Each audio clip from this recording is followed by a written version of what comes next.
మన దగ్గర ఒక కస్టమర్ అండి 5 ఇయర్స్ బ్యాక్ మంచము, పరుపు, dining table, dressing table, wardrobe తీసుకున్నారు. అయితే అప్పుడు వాళ్ళకి స్పేస్ లేదని చెప్పి సోఫా సెట్ తీసుకోలేదు. మేడం మీ దగ్గర ఐటెమ్స్ అయితే కూడా చాలా అంటే చాలా బాగున్నాయి. ఎందుకు అనేసి అంటే మా ఫ్రెండ్ వాళ్ళు కూడా మేము చెప్తే వినకుండానే వేరే షాప్‌లో తీసుకున్నారు. అది వితిన్ 2 ఇయర్స్‌కి మొత్తం పాడైపోయింది. కానీ మీ దగ్గర తీసుకున్న మంచము, పరుపు, dining table, dressing table, wardrobe అన్నీ కూడా ఇప్పుడు కొన్నట్టే కొత్తగా ఉన్నాయి మేడం. నాకు అప్పుడు అర్థమైంది మీరు క్వాలిటీ ఏ విధంగా మెయింటైన్ చేస్తారు అని. ఇప్పుడు నాకు యాక్చువల్లీ రిక్వైర్మెంట్ సోఫా సెట్ ఉంది మేడం. మా ఇంటికి వచ్చి మెజర్మెంట్ తీసుకోరా. ఇప్పుడు మేము న్యూ హౌస్ షిఫ్ట్ అయ్యాము. మా అడ్రస్ ఇది అని చెప్పారు. అయితే కస్టమర్ ఉండేది హైటెక్ సిటీ. వాళ్ళ హాల్ తగ్గట్టుగా సోఫా సెట్ అయితే చేయమని చెప్పి మనకైతే ఆర్డర్ ఇచ్చారు. క్యాటలాగ్స్ అన్ని కూడా తీసుకెళ్ళాము. కంపెనీ క్యాటలాగ్స్ అలాగే ఆస్ట్రేలియన్ ఫ్యాబ్రిక్స్ కూడా తీసుకెళ్ళాము. అయితే మేడం వాళ్ళు సెలెక్ట్ చేసింది మాత్రం ఆస్ట్రేలియన్ ఫ్యాబ్రిక్ సెలెక్ట్ చేశారు. క్వాలిటీ చాలా బాగుంది మేడం, ఆస్ట్రేలియన్ ఫ్యాబ్రికే నాకు వేసేయండి అని చెప్పారు. మేడం వాళ్ళు సెలెక్ట్ చేసుకున్న సోఫా ఇది, మోడల్ ఇది. అలాగే ఇక్కడ చూస్తున్నారు కదా మిడిల్లోనే సోఫా మిడిల్లోనే చెక్స్ అలా వచ్చింది కదా, డిజైన్ అలా కావాలి అని చెప్పారు. వాళ్ళు సెలెక్ట్ చేసుకున్న పీస్ ఇది. మీకు రెడీ అయిన తర్వాత చూపిస్తున్నాను. అసలు సోఫా ఎలా రెడీ అవుతుంది ఫస్ట్ నుంచి లాస్ట్ వరకు మీ అందరికీ తెలియాలి అనుకుంటున్నాను. చాలా అంటే చాలా సింపుల్గా సోఫా రెడీ చేసేవచ్చు. ఫస్ట్ అయితే చూస్తున్నారు కదా, మనకి ఏ సైజ్ అయితే కావాలో ఆ సైజు ఫ్రేమ్ అనేది రెడీ చేసుకోవాలి. ఎల్ షేప్ అయితే ఎల్ షేప్, లాంజర్ అయితే లాంజర్, 311 అయితే 311 ఆ మోడల్ ఫ్రేమ్ అనేది రెడీ చేసేసుకోవాలి. ఇది అయితే కనుక ఎల్ షేప్లో లాంజర్ మోడల్, కస్టమర్ సైజ్ ఏమో. అయితే టోటల్లీ ఎలా చేస్తాము ఏంటి అనేది మీకు చూపించేస్తాను చూడండి. ఫ్రేమింగ్ అయితే రెడీ చేసేసుకున్నాం కదా, ఫ్రేమింగ్ రెడీ చేసేసుకున్న తర్వాత దానిపైన ప్లైవుడ్ షీట్స్ అనేవి వేస్తాము. మీకు చూపిస్తాను చూడండి.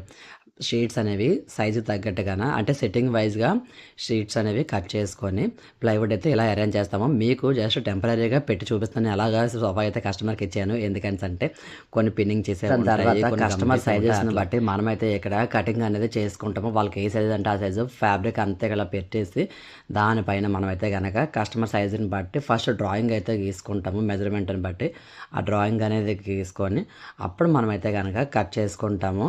ఏ సైజ్ అయినా సరే చేయొచ్చు. ఎందుకంటే మనది ఓన్ మ్యానుఫ్యాక్చరింగ్ కాబట్టి మీలో చాలామంది డౌట్ ఉంటుంది ఓనా కాదా అని. మనదైతే ఓన్ మ్యానుఫ్యాక్చరింగ్ కాబట్టి నేనైతే ఇవన్నీ చూపించగలుగుతున్నాను.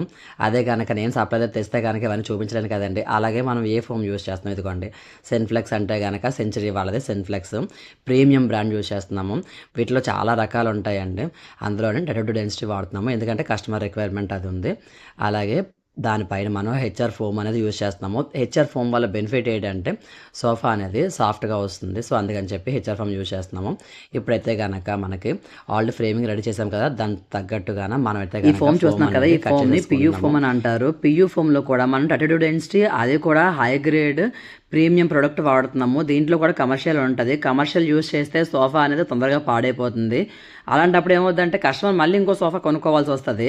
మనం అలా చేయకూడదు. కస్టమర్కి సోఫా లైఫ్ అనేది ఎక్కువ రావాలి అని చెప్పి మనమైతే కనుక 32 డెన్సిటీ ప్రీమియం గ్రేడ్ వాడుతున్నాము. మనం లో గ్రేడ్ వాడట్లేదు. ప్రీమియం అనేది హై రేంజ్ లగ్జరీ ప్రోడక్ట్ అని చెప్పాలి.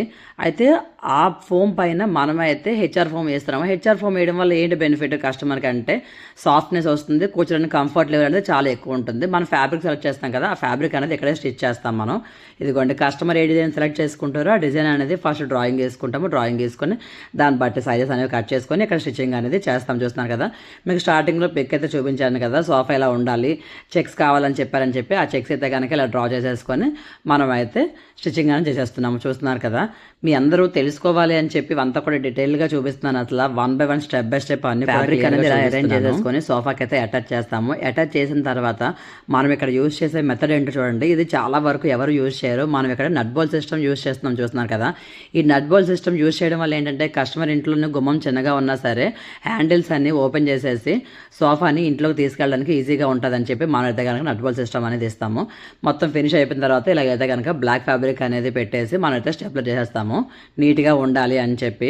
సోఫా రెడీ అయిన తర్వాత చూపిస్తాను చూడండి. ఇదిగోండి లాస్ట్కి అయితే మన సోఫా రెడీ అయిపోయింది. ఇప్పుడైతే మీ అందరికీ అర్థమై ఉండాలి సోఫా తయారు చేయాలి అంటే ఏం ప్రాసెస్ ఉంటుంది అనేది. చూస్తున్నారు కదా, చెక్స్ అనేవి మిడిల్లో వచ్చాయి కదా, ఇలా డిజైన్ కోసం అనేసి మనం ఇందాక చెక్స్ అనేది స్టిచ్చింగ్ చేసాము. టోటల్లీ కస్టమర్ ఇచ్చిన సైజ్ ఏంటంటే 9 feet by 6.5 ఇచ్చారు. వాళ్ళ సైజ్ తగ్గట్టుగా చేసేసాము కస్టమైజేషన్ మనం ఎలా కావాలంటే అలా ఏ ఫ్యాబ్రిక్ కావాలంటే ఆ ఫ్యాబ్రిక్ అయితే చేయొచ్చు. ఎందుకు కొనాలనుకునే వాళ్ళకి వీడియో అయితే యూస్ఫుల్ అవుద్దని అనుకుంటున్నాను. మీకు గనక యూస్ఫుల్ అయ్యింది టిప్స్ అంటే ప్రొడక్ట్ నాలెడ్జ్ ఇచ్చాము అని అనుకుంటే మాత్రం ఖచ్చితంగా నాకైతే మాత్రం ఒక లైక్ చేయండి, ఒక సబ్స్క్రైబ్ చేసుకోండి.